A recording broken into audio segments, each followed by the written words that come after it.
Continuamos en Historia Antigua de la Península Ibérica, en el tema 17, la cuarta parte, Principios de la Magistratura.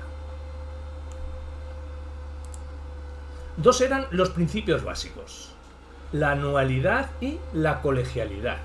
Los magistrados, colegas, en un mismo cargo, formaban jurídicamente una unidad que impedía el reparto de poderes, llamadas potestas e imperio. El primero era el poder concedido a un magistrado, esto es, su competencia. Era un concepto abstracto, sin contenido específico, cuya delimitación se establecía en relación con las demás magistraturas, pudiendo hablarse de potestas mayor o menor, según la jerarquía de poderes establecida entre dichas magistraturas. También podía ser par, que permitía a un magistrado vetar la acción de su colega, intercesio. En cuanto al imperium, señala el conjunto de la autoridad concreta, los derechos y prerrogativas que corresponden al magistrado que lo posee para cumplir sus fines de gobierno: poder militar, jurídico, civil, penal y coercitivo. Derechos y privilegios de los magistrados.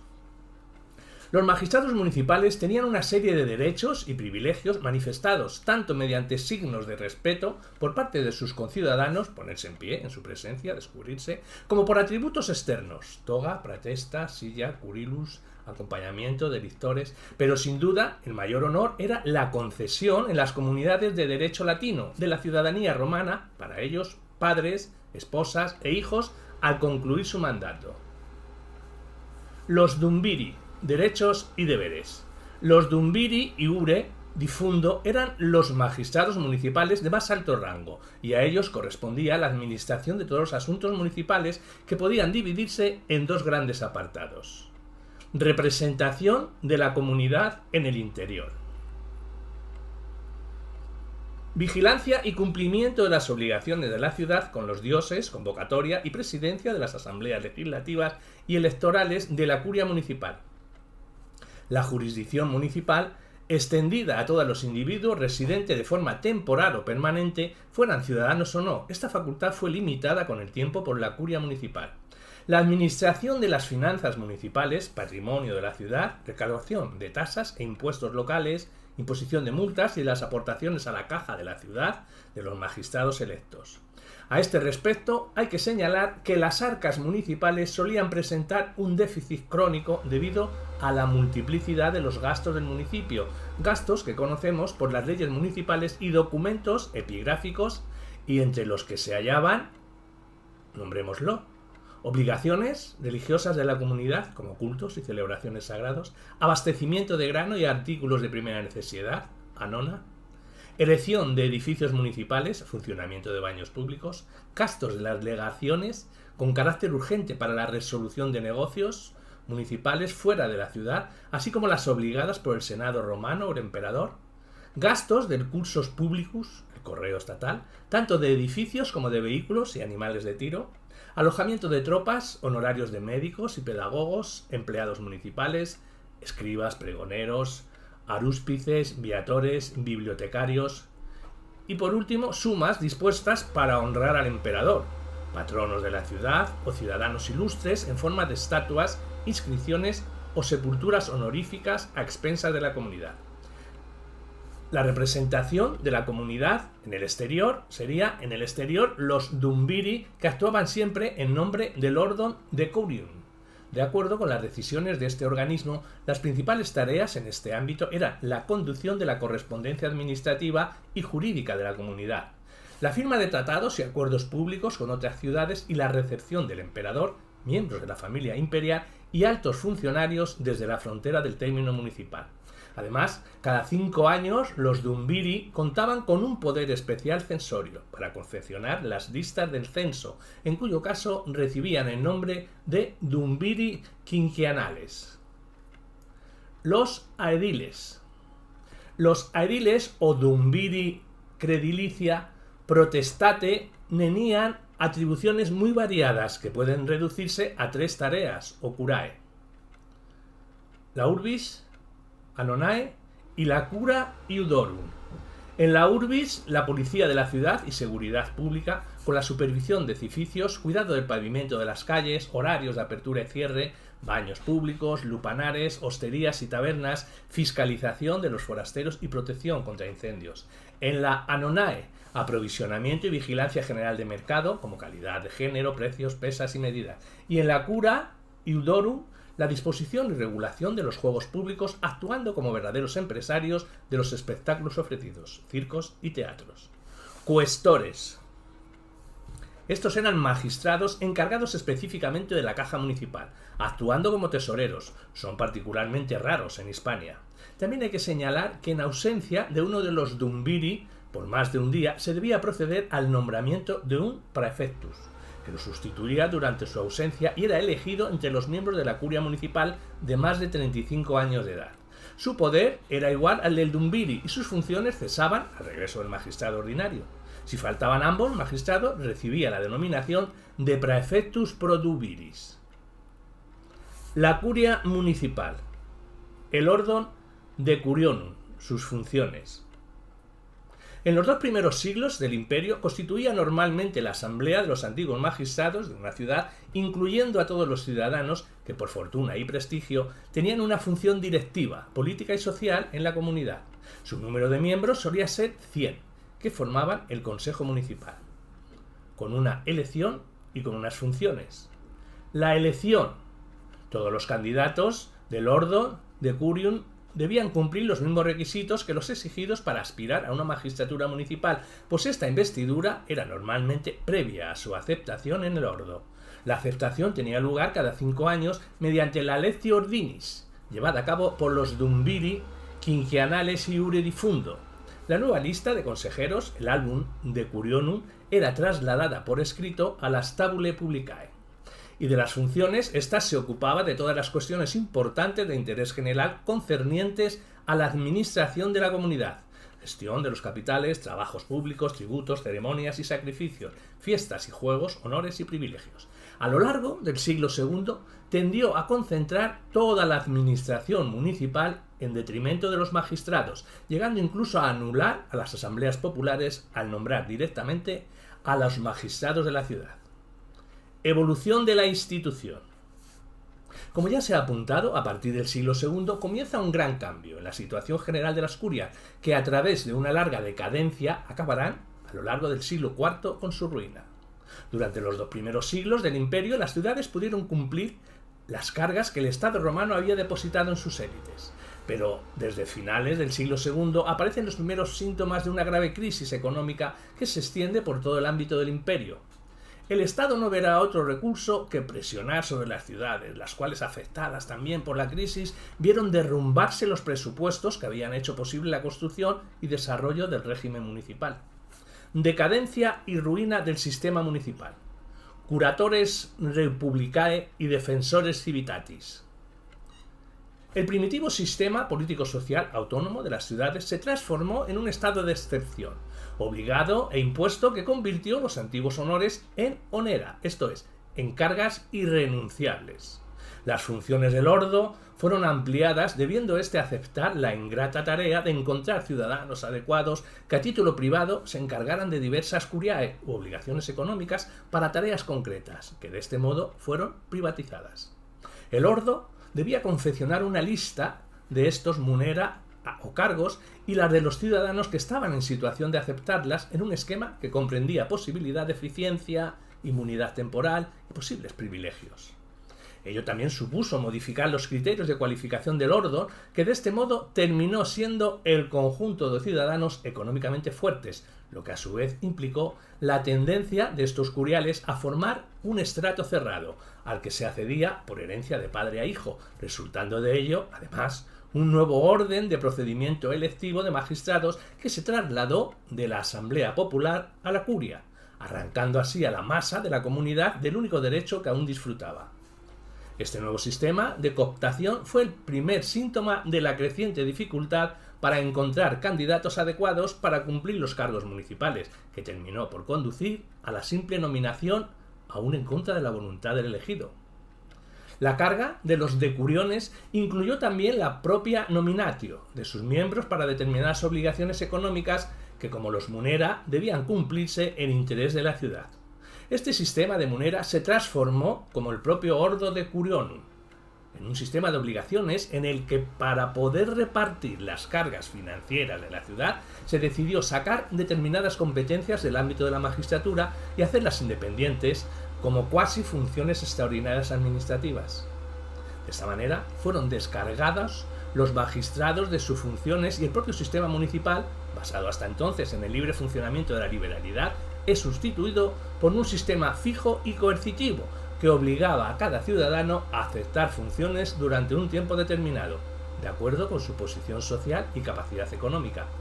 Todo ciudadano entre 25 y 70 años se vio así obligado a estos munera personalia. No es extraño que con este régimen se produjera una creciente pauperización de las burguesías municipales que intentaron, con desesperados esfuerzos, sustraerse al nombramiento como curiales. Mientras, los grandes aristócratas residentes en la ciudad consiguieron escapar del ámbito urbano retirándose a sus dominios en el campo, en grandes villas, donde llegarán a crear unidades económicas autárquicas, que cesan de contribuir a los gastos de la ciudad. Estas graves dificultades ciudadanas obligarán a la creación de nuevos funcionarios como los curatores republicae, con la misión principal de velar por los intereses financieros de la ciudad. Pero la centralización creciente del poder repercutió desfavorablemente en el libre desarrollo municipal. Diocleciano, en el siglo IV, dio más poderes a los gobernadores para inmiscuirse en los asuntos de las ciudades, lo que llevó a restar autoridad y eficacia a estos curatores. En su lugar, fue creado a partir del siglo IV el llamado Defensor Civitatis, cuyo cometido era el de proteger a las clases urbanas y rurales contra los agentes de la administración y los grandes propietarios. Pero con demasiada frecuencia el defensor no fue sino un nuevo expoliador de las ciudades. La burocracia brutal y la política opresora que coartaban la autonomía municipal terminaron por causar la ruina y extinción de los municipios en una catástrofe general del occidente romano. Patronazgo municipal. En el conjunto de las instituciones municipales, el patronazgo asume una fundamental importancia. Institución extendida en época republicana, pervivió con ciertas modificaciones durante el imperio. Además del patronazgo provincial, asumido por el emperador, se desarrolló escenariamente la figura del patronus en las comunidades ciudadanas. No era una magistratura oficial, sino un título honorífico, que en las ciudades de derecho privilegiado estaba regulado por ley. Se solía conceder a personajes que se habían distinguido por sus liberalidades para con la ciudad o que por sus relaciones políticas y sociales podían apoyar y defender sus intereses en las altas instancias del gobierno y la administración. La ciudad los honraba y recompensaba con ciertos honores: ciudadanía local, lugar preeminente en espectáculos, ofrecimiento de una tábula patronatos, estatuas e inscripciones honoríficas. También las ciudades sin derecho privilegiado podían establecer relaciones mutuas o con personajes influyentes que perduraban a lo largo de generaciones a través de los llamados pactos de hospitalidad, institución cultivada en época prerromana que pervivirá a lo largo del imperio. En Hispania tenemos abundantes ejemplos de estos convenios que se atestiguan en las llamadas tabulae o tesserae opitium y patronatos: Valencia, Pollentia, Mérida, Herrera de Pisuerga. Comunidades sin derecho privilegiado. Tenemos en Hispania mucha información de ellas. Cabían tipos muy variados de organización, produciéndose una mimetización de las formas organizativas de tipo romano. Sin embargo, en regiones donde la municipalización estuvo poco extendida o con un débil tejido urbano, pervivieron tenazmente las instituciones heredadas de época prerromana. Se puede decir, en conjunto, que la concentración en núcleos urbanos se produjo a lo largo de la época republicana en la mitad oriental de la península, costa mediterránea y valle del Ebro, extendiéndose progresivamente por la meseta. En cambio, en el norte y noroeste, aparte de unos pocos centros aislados que pervivía a inicios del imperio, una organización político-social de carácter suprafamiliar.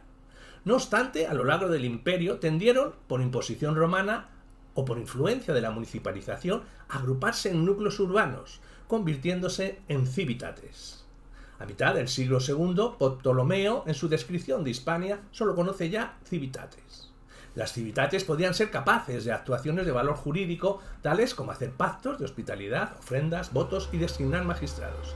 El material más interesante para el estudio de las instituciones de estos núcleos urbanos son los ya citados pactos de hospitalidad entre comunidades indígenas o con personalidades en los que aparecen nombrados los correspondientes magistrados.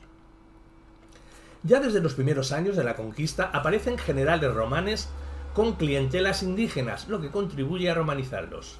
En el año 209 se concluyó entre Escipión y el régulo Ilergeta Indíbil un pacto, descrito por Polibio en los siguientes términos.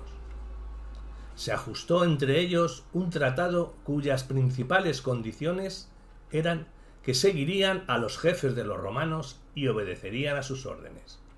Con esto se retiraron a sus respectivos campos, tomaron sus tropas, volvieron a Escipión y acampado junto con los romanos. Ambos jefes habían concluido pues un tratado de amistad y alianza con carácter permanente que convirtió a Indíbil en cliente de Escipión, como se desprende de la actitud de aquel, que se arrodilló ante Escipión y le saludó rey. Semejantes pactos debieron ser frecuentes, pues Polibio cuenta que lo mismo hizo Edecón, y los íberos, libertados por Escipión, después de la batalla de Bácula. Escipión es el primer general romano, en el 231, que es proclamado rey. Otro cliente de los romanos en esta misma etapa de la conquista sería Turrius. Grandes debían ser las clientelas de Sertorio, pues la fidelidad de los indígenas a este general, incluso en la adversa fortuna y después de muerto, como la de las ciudades de Usama y Calagurris, no se concibe sin la existencia de un vínculo de clientela.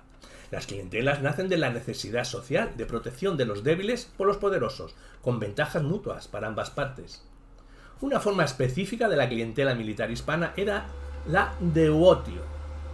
En la concepción de la deotio ibérica entran dos elementos, uno de carácter religioso y otro de carácter puramente social.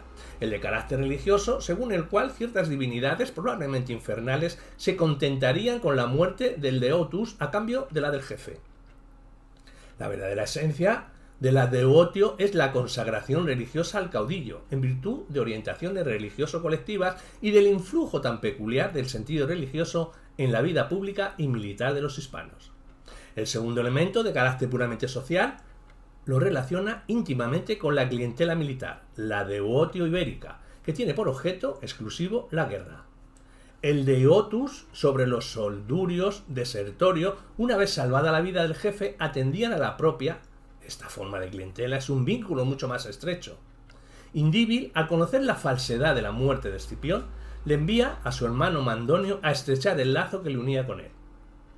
En la península, la deotio debía estar muy extendida, como se deduce del número de deoti o solduri que acompañaban a Sertorio. Los miembros de las escoltas militares, íberos o celtíberos, a los que fueron tan inclinados los romanos, seguramente estaban formados por soldurios. Sertorio dispone de guardas de celtíberos. De Hispani, en general, era la de César y la de Petrello. De calagurritianos, la de Augusto. De Verones, la de Casio Longino. La de Mario no es seguro que estuviera compuesta de bárdulos. Luba contaba con una escolta personal de 2000 jinetes galos e hispanos que envió a Susurra. La deotio en el siglo I a.C. debía encontrarse muy extendida, pues aparece vinculada a hombres mediocres. En siglos anteriores serían objeto de ella solo los grandes generales. Los deotis se encontraban en una situación privilegiada con respecto a los simples clientes. La fides hispánica serviría de modelo para robustecer el juramento de fidelidad a los jefes de partidos romanos. Los juramentos colectivos, que encierran un valor social y sociológico, en este sentido pudieron influir en los orígenes del culto al emperador. En el sur de la península las clientelas eran numerosas y databan de muy antiguo. Grande era la clientela de Escápula, el enemigo de César, que se suicidó en Córdoba después de la batalla de Munda, después de cenar y distribuir sus riquezas entre sus allegados. Grandes debían ser también las clientelas de los potentados de la Bética, a la que alude Séneca el retórico. Según Caro Baroja, en el 227, clientes debían ser, cuando no esclavos y libertos, muchos de los encargados de la explotación de las tierras, los administradores de los latifundistas, como el que salvó a Craso en el año 77 a.C., y bastante de los autores de las obras artísticas a los que alude Cicerón, en su cuarto discurso contra Verres, así como los comerciantes y mercaderes, al por menor patrones de barcos, etc. Estas clientelas se enraizan en viejas instituciones. El culto imperial nacería entre las clientelas itálicas de Octavio de César. Tanto las clientelas como la de Otio contribuyeron a romanizar a grupos escogidos de indígenas en contacto más directo con los romanos, que serían el fermento de la romanización entre sus conciudadanos. Otras instituciones, como el Hospitium y el Patronatus, en las que intervinieron igualmente romanos, lo consiguieron también. El Hospitium era asimismo una institución indígena. Ha sido bien estudiado por Ramos Locertaes, quien concluye que el Hospitium en Celtiberia no estaba instituido por una convención, sino impuesto por las divinidades populares y por las costumbres de las gentes. Un hospitium, pues, de origen e índole religioso y sociales a la vez. Hispania es particularmente rica en tablas de hospitalidad gentilicia y patronato municipal. La tradición se remonta a una práctica indígena anterior a la romanización, como se desprende de los documentos de pactos de hospitalidad en lenguas indígenas. Ya en el 206, la ciudad de Cádiz, al entregarse a los romanos, eligió patrono para que defendiese los intereses de la ciudad en Roma a Cornelio Léntulo, al igual que los íberos, años después, en el 71, nombraron patronos a Catón, Escipión, Paulo y Sulpicio Galo, el primero de los cuales todavía en el año 149 volvió a defender a los lusitanos contra Galba. En inscripciones latinas, los documentos que se conservan y que pertenecen a los límites de este trabajo, que abarca solo hasta la muerte de Augusto, son la tabla de patronato de Poyensa, en la que los bocoritanos nombran patrono a Licino Craso, cónsul del año 14 a.C. El pacto de hospitalidad del año 2 a.C. de Palencia, que aunque la forma sea romana, la tesera documenta una relación de tipo indígena, y en ella Aces fue recibido, él y sus descendientes, como hospes de la ciudad de Pallantia. El llamado bronce de Audita, procedente del cortijo de Clavijo en las proximidades de Ronda, fechado en el año 5. Es también un pacto de hospitalidad entre Mario Balbo y una ciudad. La ciudad entra en la fides y clientela del hospes, que ocupa así una posición de patrono respecto a ella. Inscripción hallada en Mérida en el año 6, de la misma fecha, la tabla de patronato de Mulva, en la que se establece hospitium entre dos ciudades, Ugia y Emérita. Y una segunda, procedente de Poyensa, de la misma fecha que la anterior, en la que se habla del patronato de Marco Atilio con los bocoritanos. Hemos concluido el tema 18.